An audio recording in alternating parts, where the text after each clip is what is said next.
I'm pleased that this committee has chosen to entertain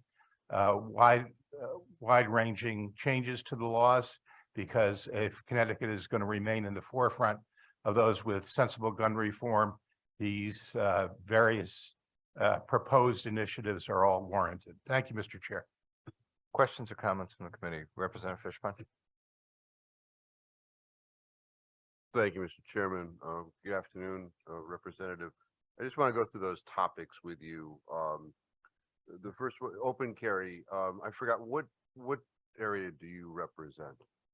Represent the town of Westport.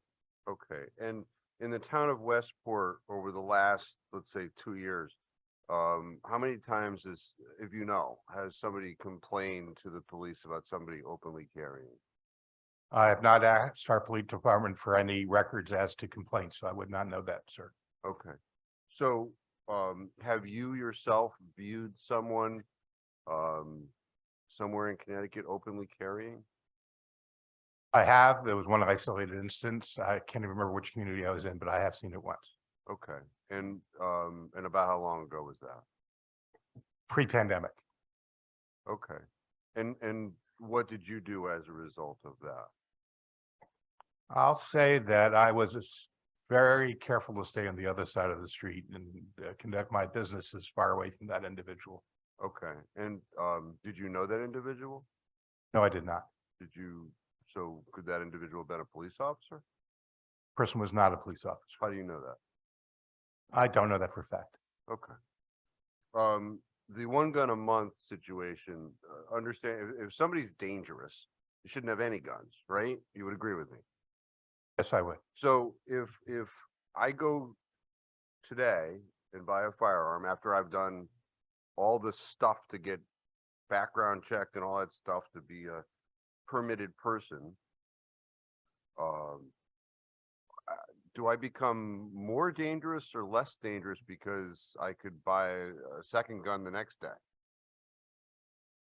I'm not sure I can answer the question in the way you intend, but I would say that somebody who owns a lot of guns has a greater challenge in maintaining control of them. And one of our big concerns are the number of guns, legal or otherwise, that end up in the hands of criminals in our cities.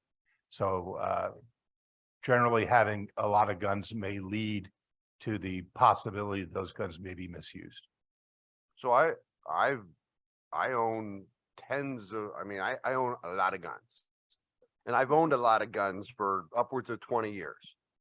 None of my guns has killed anybody, thankfully. What I'm hearing is that I'm a danger because I merely own a lot of guns? I would say that the risk of a gun being mislaid or stolen increases with the number of guns that anybody holds. Okay. I guess I could say the same thing about tanks of gasoline. I mean, you own more gasoline tanks, more can explode. Not sure we have a gasoline crisis in our inner cities where people are being killed. Gentlemen, there's still a bunch of people who want to testify. You guys have plenty of time to debate on the House floor. The waiting period, are you aware of, and I don't want to get personal, I'm just testing knowledge here. Are you aware of, if I'm not a permitted person, what I need to do to be approved in the state of Connecticut to purchase a firearm? I may be generally aware. I'm not sure based upon, I'm aware. Do I know all the specifics? I think I might fail a test on that. Okay, so what is your knowledge as to the proceed? I mean, I let's just assume I have no permit. How do I buy a gun? Do you know? Typically, people buy guns from gun dealers, either at a store or at a show. And there's a process that one needs to go through. You have to fill out forms. You have to demonstrate residency and a few other things, I imagine. And then obviously you have to go through some sort of background check process of some nature. Okay. We don't sell guns at shows in Connecticut. I just want to correct you on that. Then my mistake. Okay. And in order to purchase a firearm, there's a lengthy process to be approved. I'm not gonna go down that road, but I understand where you're acting in as on that. Now, you indicated that the training aspect you're in support of. So what training does one need to do now under our current statute? I could not answer that, but the idea of expanding it, making sure that there is a relatively rigorous training process that everybody has to go through sounds sensible to me. Okay, and it's gonna be an argumentative question, and I'll make the statement.